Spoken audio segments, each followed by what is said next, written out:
Greetings, Earthlings and beyond. It is your mate man, the classy Hoosier. And today we're talking limitations. And in the beginning of this video, you can see the Street Art Museum in Amsterdam. I was just there for a couple days. And why am I talking limitations?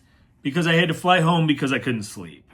And I'll get into the bread and butter of what's going on. So, about 5 months ago, I scheduled a trip to Amsterdam, Netherlands. I had been traveling to Toronto. I had been traveling to San Francisco with my little bike and bouncing around town or whatever. So I think I'm good. You know, I have a whole cheering section behind me saying, yeah, Tom, you could do this, and yada, yada. Well, I've had an environmental head injury. And I've had a couple other head injuries and a couple other, I have self-harmed my body. Not like self-harmed in the... Anyway, I've abused my body and brain in some ways. So anyway, I wanted to go to Amsterdam, Netherlands to get away from the cars and the guns because I hate them both. And they kind of plague my city, you know what I mean? There's a lot of lawless drivers around here and stuff like that. People die on Watson. I see, this is a residential street. I see highway auto accidents, but this is not a highway. You know what I mean? I see that magnitude. So I'm like, man, I just need to get away from here for a minute. And, but yeah, take a plane to go. You know what I mean? But anyway, plane's kind of like mass transit anyway. I kind of see that. I'm not the only one on the plane. I'm not saying commandeer this flight for me. But anyway, so I get over to the Netherlands. I get a really good night's sleep the night before on the 31st. And go to bed at like 9:30. Wake up. Everything's normal. I watched the Bosnia-Italy game. And, Cafe Palermo, there was some cigarette smoke, but that's about it. Door was open half the game. But anyway, so I bike back home. I was way before my bedtime. It's like 3 o'clock in the afternoon. I, get everything finalized and packed up. I'm pretty much ready to roll. I've traveled extensively throughout my life. It's just not with the environmental head injuries. I had freaking gas poisoning. Well, what does gas poisoning do? It kind of messes up your respiratory system and circulatory system. And what does getting on a long plane ride do? Then thins the air and your sinuses kind of expand and contract and your head kind of expands and contracts. Well, I'm thinking, I went on a 4-hour flight recently to San Francisco. I'm good. But no, I think the circadian rhythm of me had gotten thrown off by going through the night and day process of getting over to Europe. So upon check-in, I get out of customs. Customs was normal. I'm like, I kind of feel normal. All right. Could not sleep on the plane. That was kind of sort of my first red flag. Like, I shut down for about 15 minutes and whatever. But I'm also having the mindset of just stay awake and then you'll be good and tired once you get to your lodging. So I get to my lodging, which is it's an Airbnb. And in the Netherlands, they built up. So you've got kind of like flights of steps, and then they have kind of like these cubby rooms upstairs that they've kind of converted into an Airbnb, which is totally fine. I mean, that was comfortable. There wasn't people jumping off the walls. Just had to climb some steps, something I'm used to. I always take the Brompton on the Metrolink steps, and it's easy for me. So this was nothing, and you figure after you got done lugging the stuff up the stairs, you'd probably be good and tired. So I assembled the bike at my lodging at the Airbnb in the top level. And I'm like, all right, cool. This is what I'm going to do. I'm going to hit the Albertheim, get some healthy stuff, like going to Schnucks, like salad bar Schnucks or something. Not eat something like too heavy, fried or gross or bad. So Anyway, somebody just texted me. My bad, guys. And so I get, Albertheim food. I get little tuna salad, bunch of croissants, and I get some peanut butter. I get kind of almost like I'm grocery shopping away, and there we go. And no coffee, by the way, too. So I'm like, all right, cool. I'm ready. Eat a little food. First day, you got jet lag. And I know some of you guys will say, oh, you got jet lag. No, I've got head injuries. That's kind of what's up with me. So, get some food in me, and I do everything I'm supposed to. I take a shower after being on the long flight. And I'm like, okay, I just feel a little weird because I'm getting off the plane. First night, I'm like, all right, cool. Take my melatonin. Take even probably I think I had, do an Advil or something. I'm lugging everything around, and then maybe do a Benadryl. And that's basically it. And I think it's going to make me good and zonked. Go to lay down, and I just cannot shut down. The brain will not allow the eyes to roll back into the back of my head. So I do that. Not hot or not cold. If you look up what Amsterdam, it was 40s and 50s, but I'm on a top floor, and I had blankets and stuff that should have been comfortable for me. It wasn't really too flea-bitten Airbnb. It was just a normal bed. And when you've been traveling for a 15-hour evolution, the bed is supposed to look good. You get some food and you go to bed. I could not go to bed. So, moving forward, I'm like, okay, next day, eat some of the croissants in the morning that I bought, some of the fruit that I had bought. I was, trying to stay healthy, eat something healthy. I'm like, all right, cool. I'm going to go to what you guys are seeing, the STRAAT. Burn out some energy. Maybe it was probably an hour total. So through the back of Central Station, which I guess I don't know how to call it. If you go out the back way, that's where the residential area is of Amsterdam. They all don't live in the, kind of touristy old town part of Amsterdam, which is cool, and people do live there, but there are a lot of tourists there, and it kind of caters towards that. A lot of old buildings and stuff like that. So if you go out the back way, there's a shuttle that is a boat shuttle. It'll take you across whatever body of water that is, I can't think. And then think of what it is. And then it'll take you to kind of where the apartments and things of that nature, the condo looking stuff is. So that is where STRAAT is.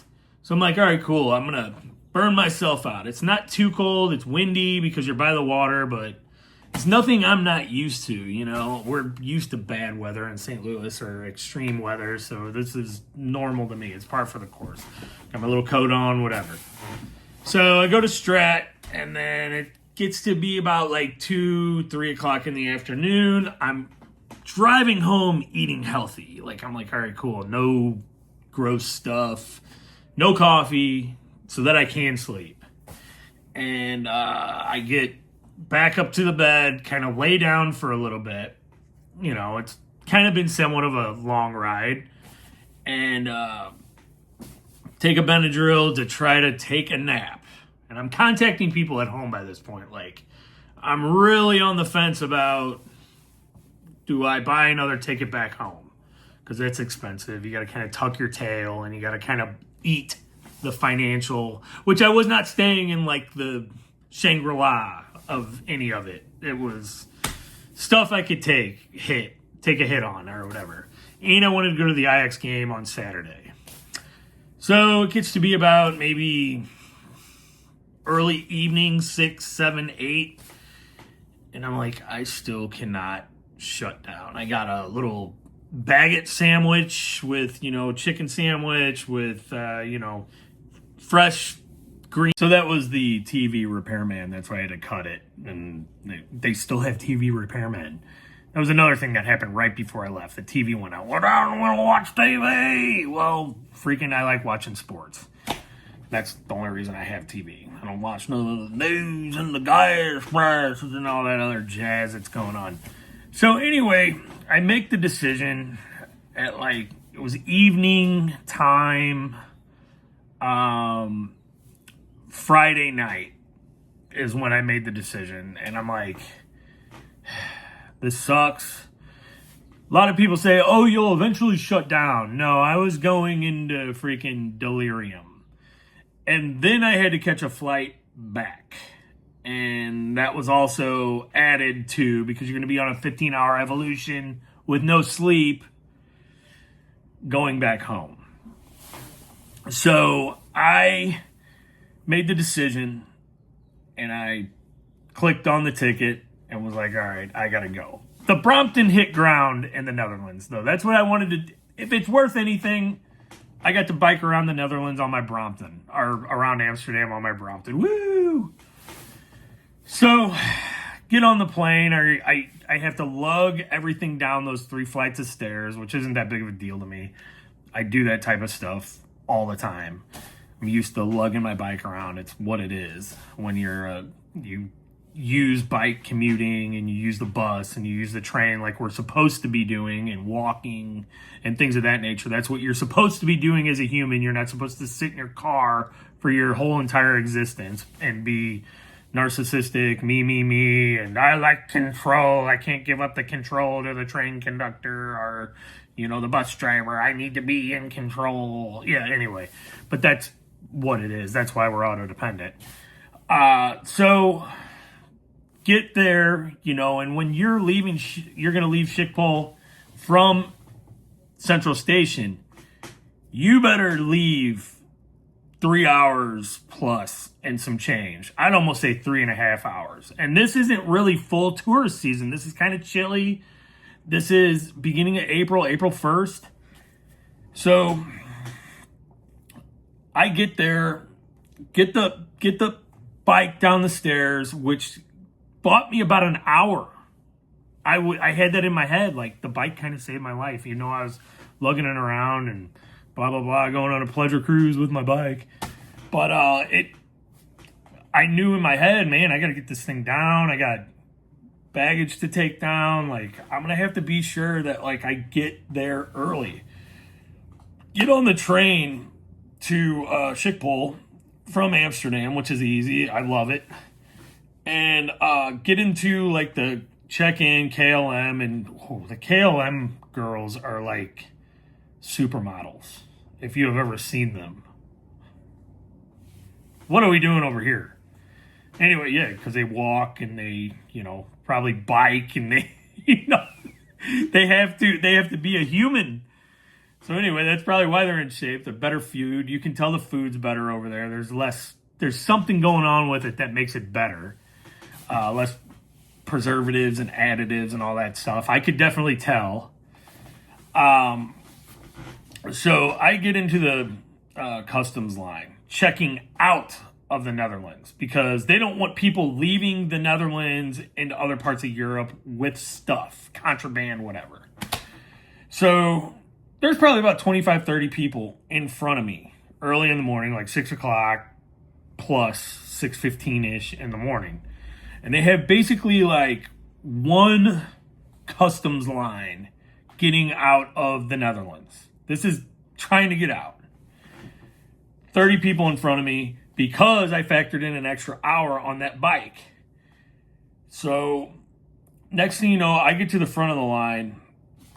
He goes,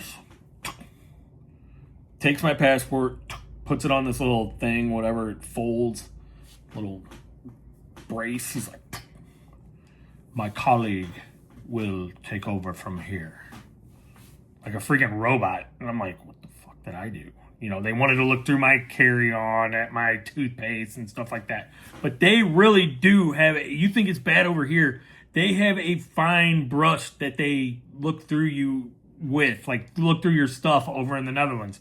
I saw the whole goon squad with the freaking blue berets and the whole freaking tactical gear and the freaking, and the side pieces and all that stuff. Like, they come out.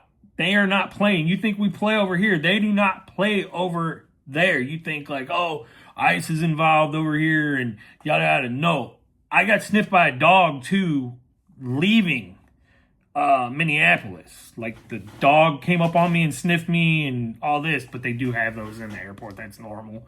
Part for the course, they sniff everybody. But so next thing I know, I get to the front of the line. They let me go. Blah blah blah. Stamp. Go. And I look back, and there are probably 300 people in the line by this point. So I'm like, all right, cool. I made it home, and I can almost make it home. I got to make it through the delirium of not sleeping for about 10, 12 hours, and I'm back home. So from there, I kind of have delirium. I have to go to the hospital and get back onto a sleeping schedule. This is kind of like my first day out. And that's basically my story. Just knowing limitations. I really wanted to have a good trip. And I think, like, in the future, I can. And for right now, go to Toronto. Something that doesn't mess up the whole night and day rhythm of what I am on. So anyway, know your limitations. If you feel a little bit off, just do not go where you need to go and yada yada. And I guess I'll just deal. We are turning the corner on public transit here, I think. I think gas is going to get so expensive probably that people are going to have to start doing stuff like that. And I love our public transit. Shout out to public transit. Shout out to the hospital for taking care of me. And anyway, I'm getting my TV repaired. They still have TV repairmen. So hopefully that goes well. Anyway, peace to all and take care. Safe travels. Safer travels.